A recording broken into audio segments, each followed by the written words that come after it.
There's a couple high-profile players that are sitting out right now or under the microscope because of autographs. What's kind of your philosophy on guys signing autographs? Our philosophy on guys signing autographs? Do you autographs?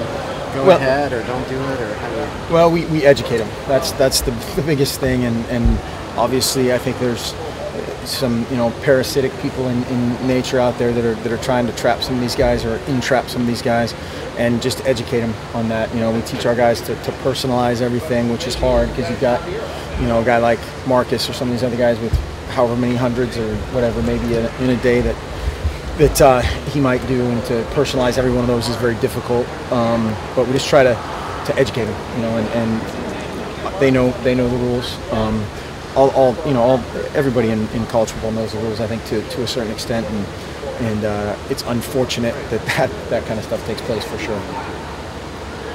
55 hours away. How did your team prepare so far for this game? Well, we're on the right path. It's the week's not done yet. The hay is never in the barn.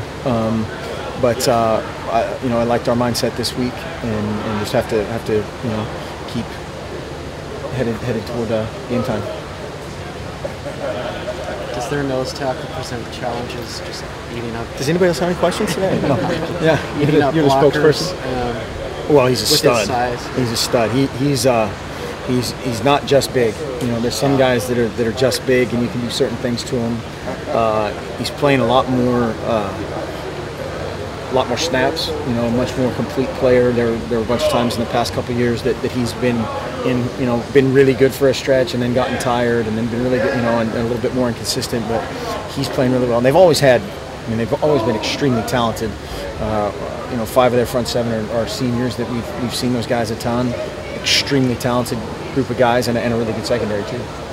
Talked to Matt Logan yesterday, and he said that he didn't really understand the rivalry between UW and Oregon until he got here, because he's from so far away, and so he was saying that he really does understand it now. Do you think that you and the guys and on the team, how has that been this week? How has it been preparing for a rival rather than just a random? Again, people get mad at this, but it's been very similar. Our guys know that Washington's going to bring it for many reasons, and the only thing you can do is prepare for your best and getting better every week, and that's the tried and true formula. You can't get up for one week and then fall flat the next week. That you get beat. And so we've approached it the same way. I think the outside noise, whether it's the uniforms, the 20th anniversary, the pick, they certainly have a sense of that. But at the same time, for instance, he needs to kick it through the uprights, kick it through the end zone, keep it out of John Ross's hands, and so his job is the same. Do you miss that, Mark? Do you miss the flavor of a rivalry and all that brings to games, not just here at Oregon, but all over? Do I miss that? Do you miss that? I mean, there's got the greatest job in the world in terms of that, so no, I don't miss anything. No, I just mean in terms of getting people fired up for a rivalry game, and in other conferences and big rivalries, things have changed now. The conferences have shifted, and there's a philosophy of a baseless opponent and next game. Well, there has to be. I mean, what is it in the Big Ten? I think every game has some sort of jug or bucket or thing or act, something involved, and so every game matters a ton. Every game in college football matters. Incalculably now in terms of how everything goes, but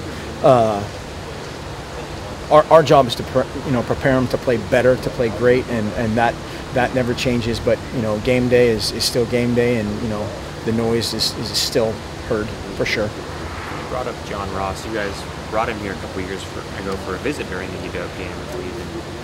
And is he similar to Ishmael Adams in some way? You guys are so vocal about how you guys were smothered that kick return.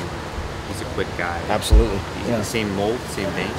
Very similar. I mean, probably, they're slightly different, but they're incredibly explosive and guys that, he had the 90-some yard screen called back, or had a touchdown, had another one called back last week, had 100 and whatever yard return it was a couple weeks ago. The guy is extremely explosive, and we are very aware of where he is in every phase and need to be.